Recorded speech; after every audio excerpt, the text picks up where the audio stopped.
My daughter's best friend accused me of having her. My daughter didn't even believe me. They immediately called the police and took me for questioning. I'm Mike, 41, and I've been a single dad to my 16-year-old daughter, Lauren, since she was just a kid. I'll be honest. I never expected to be in this position, trying to untangle myself from something as messed up as what I'm about to tell you.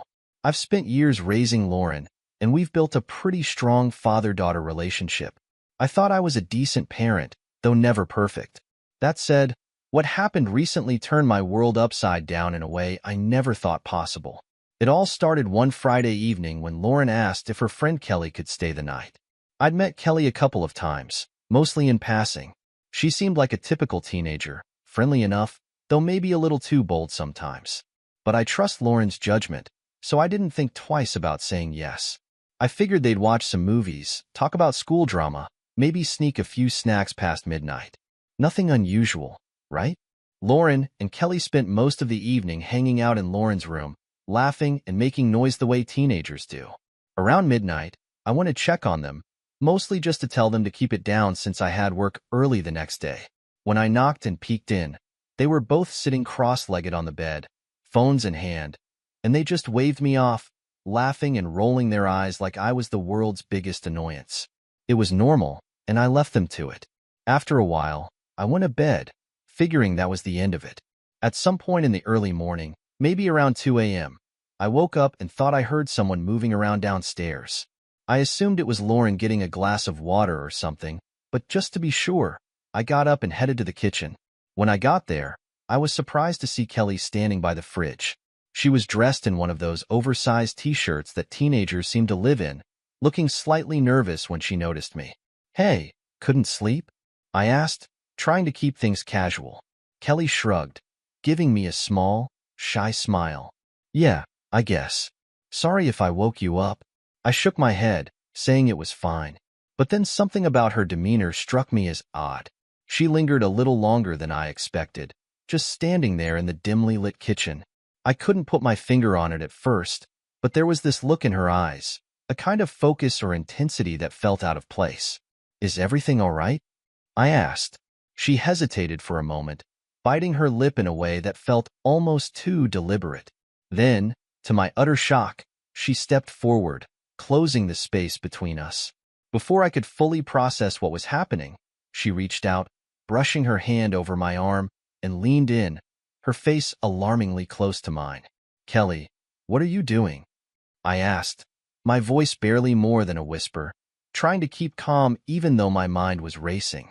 She looked up at me, her expression shifting from hesitant to almost determined. Then she leaned in even closer, her hand sliding up my arm. I pulled back immediately, raising both hands in a defensive gesture. "Kelly, this is completely inappropriate," I said, stepping away from her, my tone sharper than I'd intended. She stared at me, and for a second, I saw something flash across her face. Anger, maybe? Hurt? It was hard to tell. She quickly dropped her gaze, mumbled a soft, "sorry," and shuffled back toward Lauren's room without another word.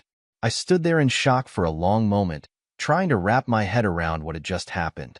Eventually, I went back to bed, convinced it was some weird, misguided attempt at, I don't even know what. I chalked it up to teenage confusion, hormones, or something I didn't understand, but I was certain that it was over. Or so I thought. The next morning, things were tense. I could feel it hanging in the air between me and Kelly, even though she barely made eye contact with me. She left pretty early, mumbling a quick goodbye to Lauren without looking my way. I felt relieved, figuring that she was just embarrassed and that would be the end of it. A few days later, everything came crashing down. I was in the middle of a routine day at work when my phone started buzzing nonstop.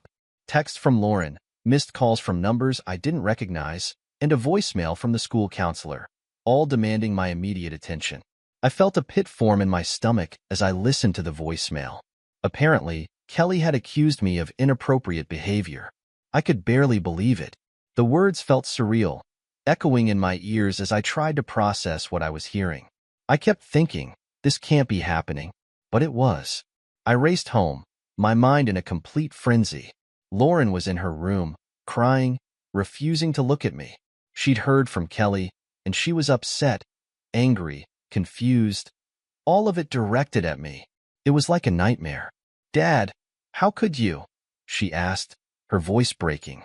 I tried to explain, to tell her what really happened, but she was barely listening. Kelly had told everyone her version of the story, painting me as some kind of predator who had made a move on her in the middle of the night. She claimed I had tried to kiss her, that I'd made her uncomfortable, that I'd crossed every line. And because she was Lauren's friend, Lauren believed her without question.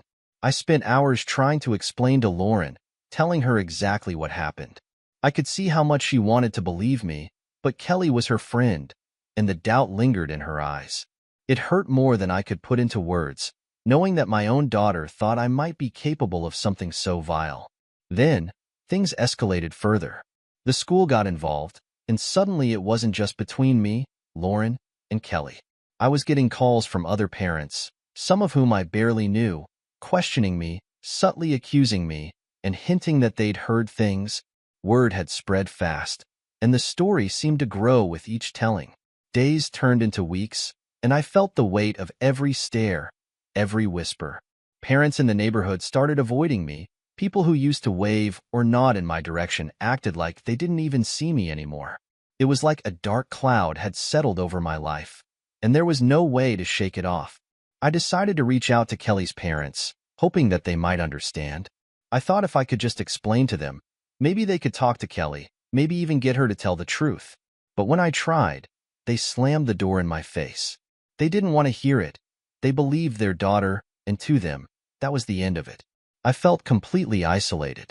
Lauren was distant, barely speaking to me except when absolutely necessary. She kept saying she didn't know who to believe, but I could tell she was leaning toward Kelly. A few days after the accusations started circling, I got a call from the police. They wanted me to come down to the station for a conversation, but I knew what that meant. My heart sank, but I went. There was no choice. I couldn't ignore it, couldn't run from it. I walked into that station feeling like a stranger in my own skin. A part of me still couldn't believe this was real, but another part knew I had to face it, had to clear my name somehow. They led me into an interview room, sterile, gray, with a single table and 2 chairs. The detective assigned to my case introduced himself as Detective Harris. He was an older man, looked tired, like he'd been through this 1,000 times. He gestured for me to sit, and I did, feeling my palms start to sweat as he sat across from me, studying me in that way only cops do. "All right, Mike," he began, his voice calm, almost gentle. "We've had a serious allegation made against you. I'm sure you're aware of it." I nodded, feeling my throat go dry. "I know what's being said, but it's not true. Kelly, she made it all up.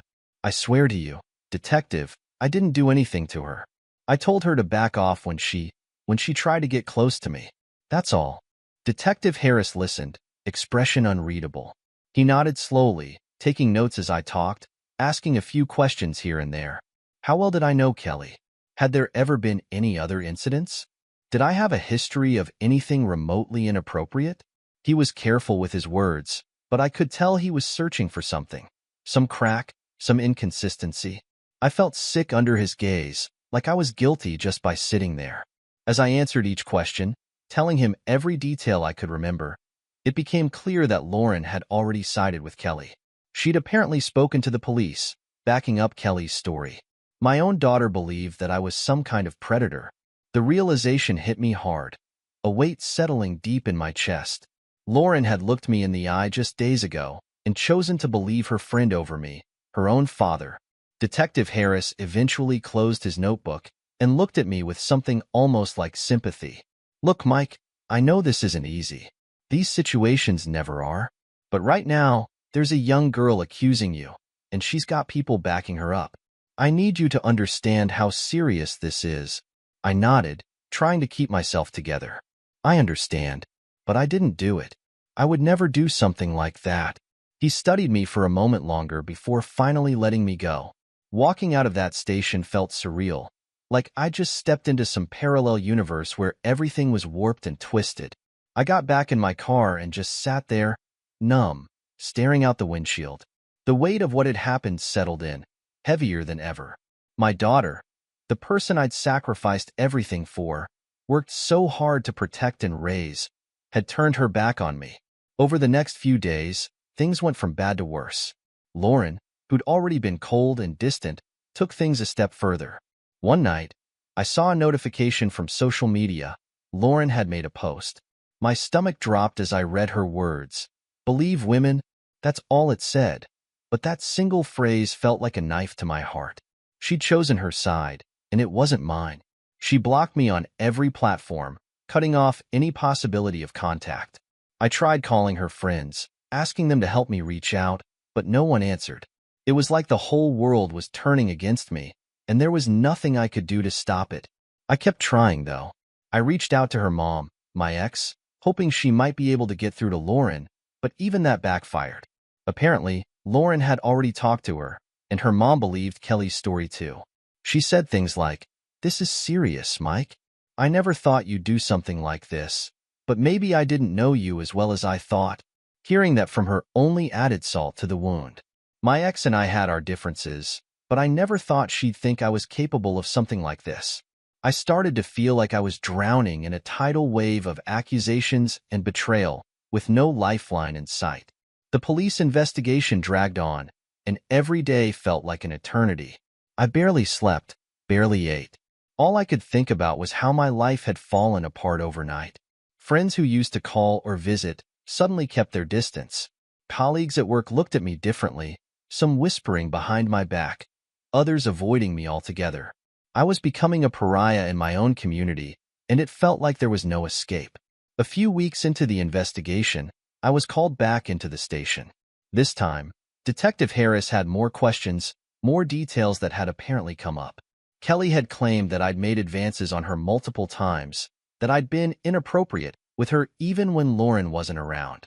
She painted a picture of me as some kind of monster, twisting every interaction we'd had into something sinister.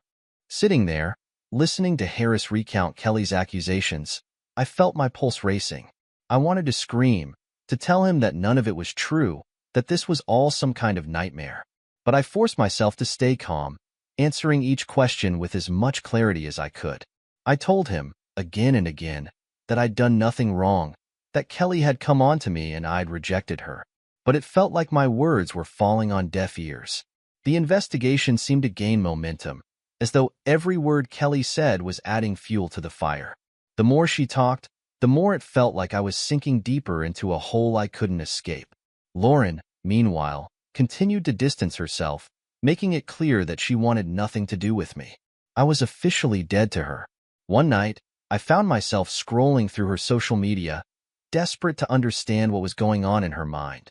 She'd posted more than just the "Believe Women" message.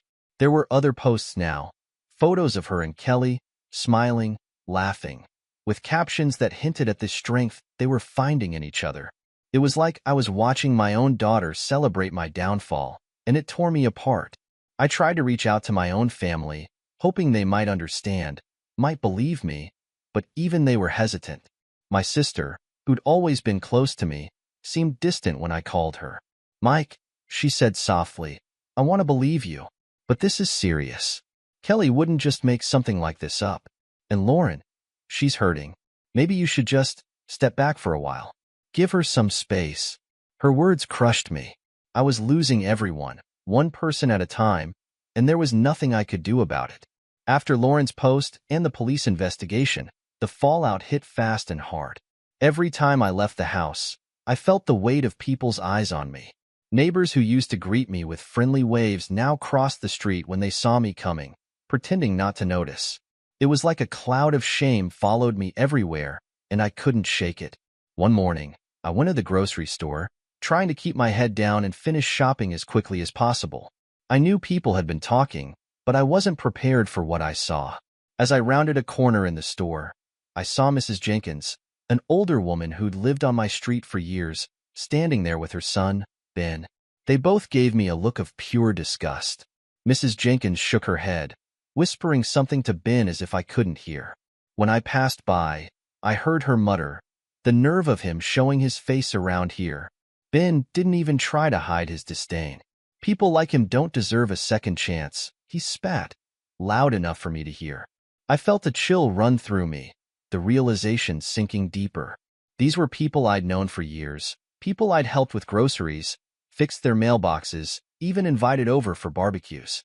Now, they looked at me like I was some kind of criminal, and there was no way to explain, no way to make them see the truth. I left the store as quickly as I could, the shame burning hot in my chest. But the worst part was yet to come. My ex-wife Sarah had been civil enough with me since our divorce, co-parenting Lauren with minimal conflict. She trusted me around our daughter, despite everything. But now, all that trust was gone. After Kelly's accusation, Sarah had barely spoken to me. She'd refused to let me see Lauren, claiming it was for her protection, but I knew it was more than that. Finally, I decided I couldn't take it anymore. I went to Sarah's house, desperate to talk to her, to make her understand that I was innocent. When she opened the door, the look on her face was cold and distant, like she was seeing a stranger. "What do you want, Mike?" she asked, her voice icy. "Sarah, please," I said, swallowing hard. "I didn't do this. Kelly, she's lying. I need you to believe me." She crossed her arms, looking at me with a mixture of anger and sadness. "I don't know what to believe anymore, Mike. Lauren is devastated. Kelly is her best friend. Why would she lie about something like this?" "Because, I don't know, Sarah," I stammered, struggling to find the right words. "Maybe she's angry because I turned her down. Maybe she's just confused. But I swear to you, I didn't do anything wrong." Sarah shook her head, sighing heavily. "Mike, do you even hear yourself? This is a teenage girl we're talking about. You're blaming her to save yourself, and that's exactly why I can't trust you." The words hit me like a punch to the gut. I felt my throat tighten, a lump forming that I couldn't swallow down. "Sarah, please, I need you to believe me. You know me. You know I'd never—" "Stop," she interrupted, her voice sharp. "Lauren doesn't want to see you. She feels betrayed, Mike. And honestly, so do I. I thought I knew who you were, but now, I don't know. I don't think I ever knew you." She closed the door before I could say another word, leaving me standing there, feeling like my heart had been ripped out. I was losing everything: my daughter, my reputation, and now even the last shreds of trust from the woman I'd once loved. I stood there for a long time, staring at the door, numb and defeated. Things only got worse from there. Word continued to spread, faster than I could ever have imagined. My oldest friend, Dave, who I'd known since college, stopped returning my calls. At first, I thought he was just busy, so I went over to his place one evening, hoping we could talk in person. When he opened the door and saw me standing there, he looked uncomfortable, like he didn't want to let me in. "Hey, Mike," he said, glancing around as if checking to see if anyone was watching. Now's not really a good time." "Dave, come on," I said, trying to keep my voice steady. "I just need someone to talk to. You're my best friend. Please, just hear me out." He hesitated, his hand on the door, looking torn, but then he shook his head. "Look, man, I don't know what to say. People are talking, and it doesn't look good. I've got kids, Mike. I can't risk, being associated with this." The words hit harder than I expected. This was the guy who'd been my best man, the guy who'd been there for me through every rough patch in my life. And now he was looking at me like I was a stranger. "Dave, you know me. You know I'd never do something like this. You're the one person I thought would believe me." He looked down, avoiding my gaze. "I want to, Mike, I do. But I've got a family to think about. I can't. I just can't. Okay?" He closed the door, and I was left standing there, feeling like a ghost, like I was fading away in front of everyone who once mattered. The isolation became unbearable. Everywhere I went, it was the same. People avoiding me, whispers behind my back, accusing looks from strangers. I tried reaching out to a few more friends, but they all had the same reaction, that same look of disgust or pity, like they were witnessing some kind of tragedy and couldn't bear to be involved. Then, to add insult to injury, I started losing clients at work. I ran my own small business doing home repairs, and over the years, I'd built up a decent reputation in the neighborhood. People trusted me with their homes, their family spaces. But now, clients started canceling appointments, claiming they'd found someone else or didn't need the work done anymore. I could tell by their voices, by the tone of their emails, that they didn't believe me. My business was crumbling just as my life was falling apart. One day, I went to a job site, only to be met by a woman standing on her porch, arms crossed, glaring at me. "I don't want you here," she said, her voice loud enough for the neighbors to hear. "I can't believe I almost let someone like you into my home." I tried to explain, tried to tell her that the accusations were false, but she wouldn't listen. She just kept shaking her head, calling me every horrible name you could think of, her voice ringing in my ears long after I'd driven away. It felt like the entire world was against me, and there was nowhere I could go to escape it. The worst part of all was that Lauren was still out of reach. I sent her messages, trying to explain, to tell her my side of the story, but she never responded. She'd blocked me everywhere, and every attempt to contact her was met with silence. I tried writing letters, hoping she'd read them, but I never got a reply. She was gone from my life, and it was as though she'd erased me completely. My sister, who'd initially tried to be supportive, eventually gave up too. "Mike," she said one day over the phone, her voice weary, "I don't know what to believe anymore. Maybe you're telling the truth, but it's just too much. I can't keep defending you when everyone else thinks you're guilty. I have to think about my family too." That was the last straw. With each person who walked away, each person who turned their back on me, I felt a little more alone, a little more hopeless. The weight of it all settled on my shoulders, pressing down until I could barely breathe. As the days went by, I found myself avoiding places where people might recognize me. I stopped going to the gym, stopped attending any community events, even skipped family gatherings. I couldn't bear the looks, the whispers, the judgment. It was like I'd become a shadow of myself, fading further with each passing day. All I wanted was a chance to clear my name, to prove that I wasn't the monster they thought I was. But no one would listen, no one would give me the chance. After weeks of feeling isolated, trapped in a nightmare I couldn't escape, something finally shifted. I didn't know it yet, but the foundation of Kelly's story was beginning to crack. I'd long lost any faith that people would believe me, or that the truth would come out, but life had other plans. It started when I got another call from the police station. At first, I thought it was more questioning, another round of that exhausting, dehumanizing interrogation. I'd grown to dread any contact from the police.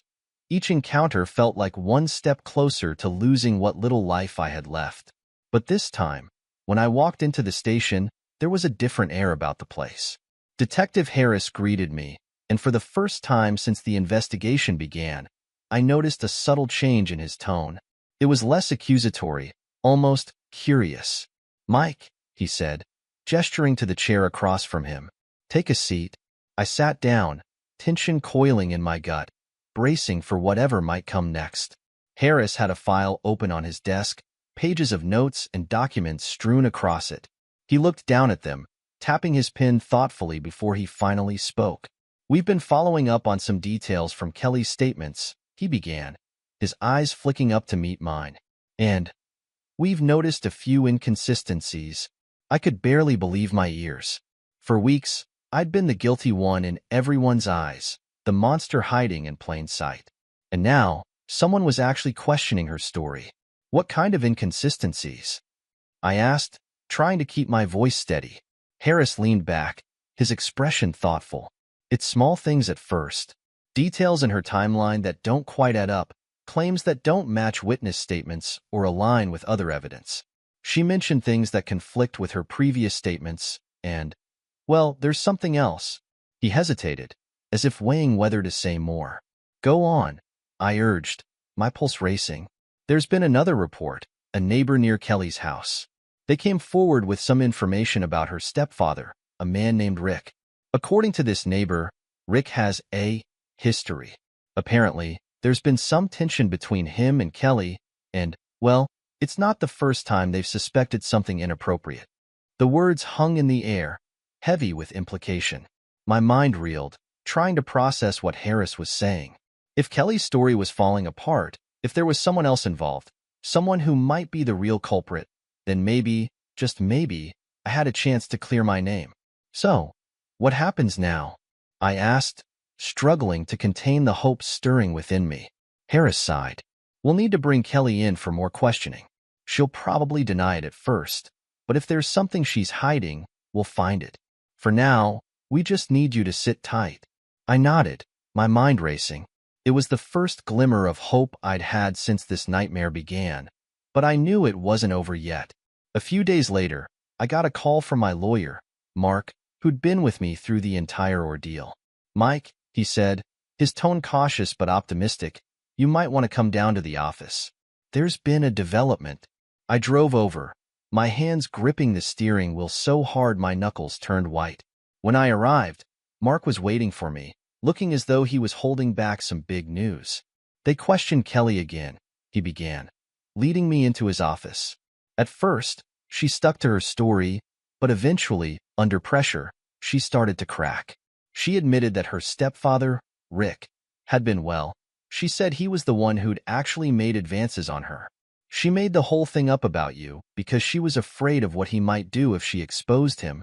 The room felt like it was spinning. All the anger, the frustration, the despair I'd been holding back surged up inside me, overwhelming in its intensity. I had been destroyed, my life torn apart, all because Kelly was too scared to confront her real abuser. Does this mean it's over?" I asked, my voice barely more than a whisper.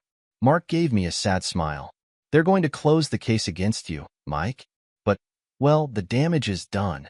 I sat there, feeling a hollow sense of relief mixed with a deep, aching bitterness. I'd been exonerated, yes, but it didn't erase what I'd been through, what I'd lost. As the news of Kelly's confession spread, I expected people to start coming around, to realize they'd been wrong about me.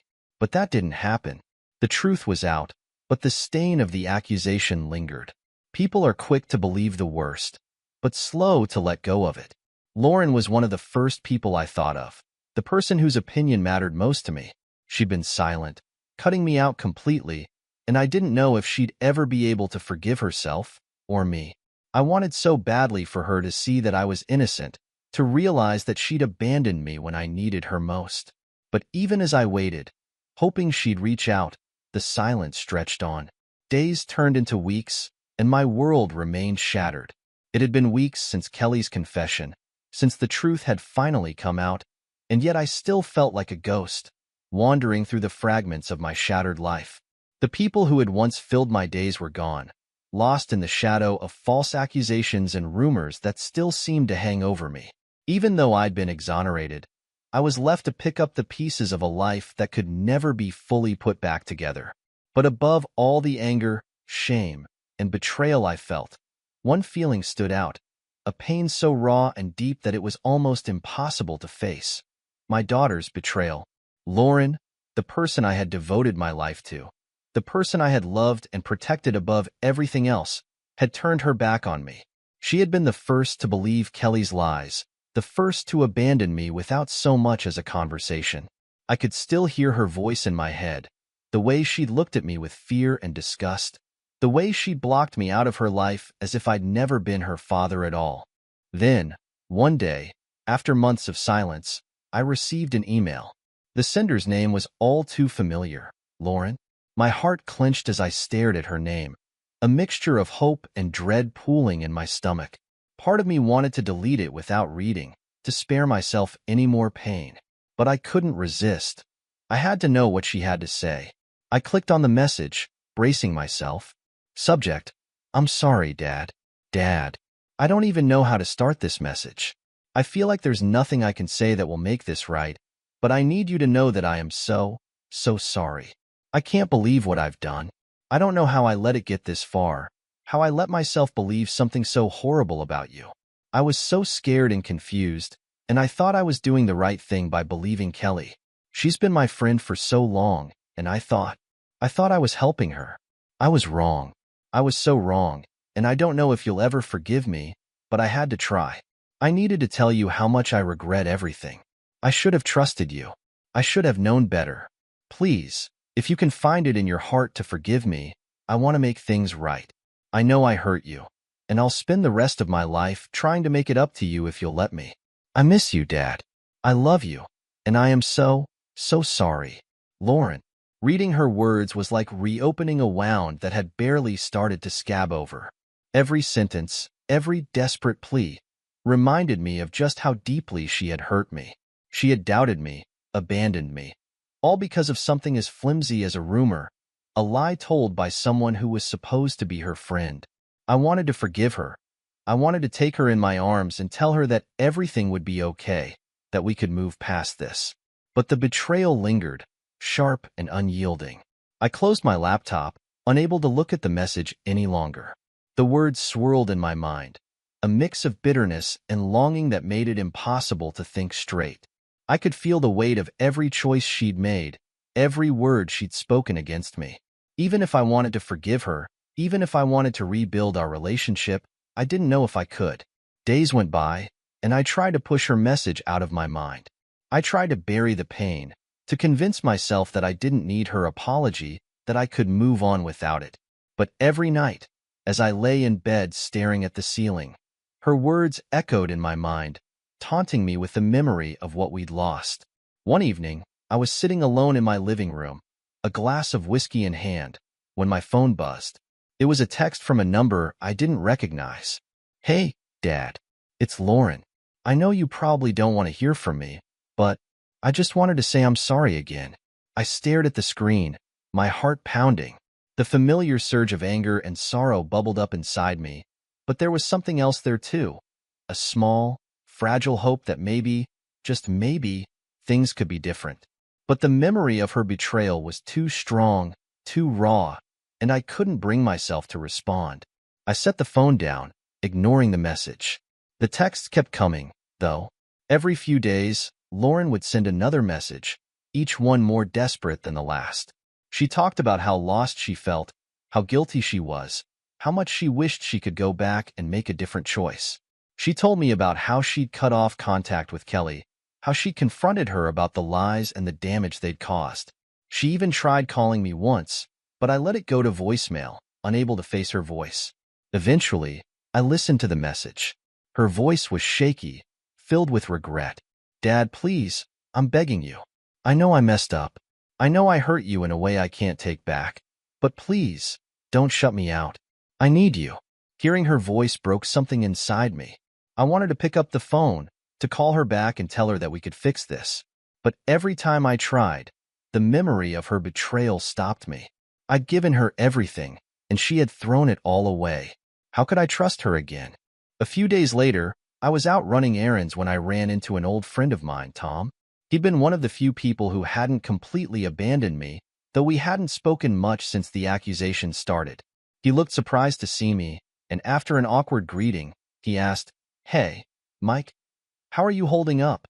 I shrugged, not really knowing how to answer. "I'm managing, I guess."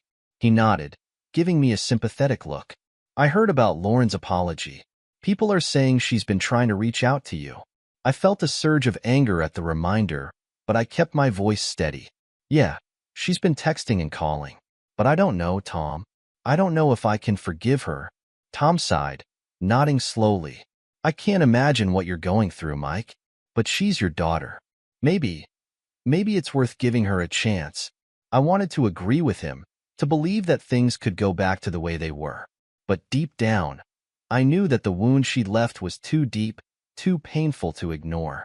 I thanked Tom for his advice, but as I walked away, I knew that forgiveness wouldn't come so easily. Back at home, I found myself sitting in the dark, the weight of everything pressing down on me. I thought about Lauren, about the years we'd spent together, the countless memories we'd shared. She'd been my world, my reason for everything. And now, all I could feel was an aching emptiness where that bond had once been. I picked up my phone, scrolling through her messages, reading each one over and over. She was trying so hard, pouring her heart out, begging for a chance to make things right.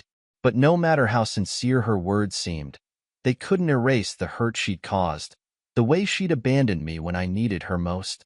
After weeks of silence, the pressure from my family began to build. At first, they'd avoided the subject, most likely feeling awkward about how things had turned out.